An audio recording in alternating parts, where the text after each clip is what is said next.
నమస్కారం. నందిపేటలో కలకలం రేపిన కత్తిపోట్ల ఘటనలో కీలక వివరాలు వెలుగులోకి వచ్చాయి. మండల కేంద్రంలోని రాజ్నగర్కు చెందిన షేక్ నయీం అనే 30 ఏళ్ల యువకుడిపై ఆదివారం ఉదయం జరిగిన దారుణ దాడి స్థానికంగా సంచలనం సృష్టించింది. కొందరు వ్యక్తులు కత్తులు, ఇనుప రాడ్లతో నయీంపై విచక్షణారహితంగా దాడి చేసినట్లు సమాచారం.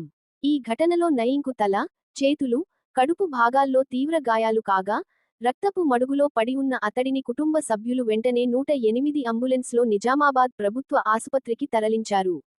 ప్రస్తుతం అతడు వైద్యుల పర్యవేక్షణలో చికిత్స పొందుతున్నాడు. బాధితుడి వదిన వసీమ బేగం ఇచ్చిన ఫిర్యాదు మేరకు షేక్ తారిక్, షేక్ తాహెర్, సాజిద్, షాహిద్, గాలిబ్ తదితరులపై పోలీసులు కేసు నమోదు చేశారు. నందిపేట్ ఎస్ఐ వినయ్ తెలిపిన వివరాల ప్రకారం, ఘటనకు సంబంధించిన అన్ని అంశాలపై దర్యాప్తు కొనసాగుతోంది. ఈ దాడి వెనుక పాత కక్షలు ఉన్నాయా? లేక మరేదైనా కారణమా? అనే కోణాల్లో పోలీసులు విచారణ చేపట్టారు. నిందితులపై చట్టపరమైన కఠిన చర్యలు తీసుకుంటామని పోలీసులు స్పష్టం చేశారు.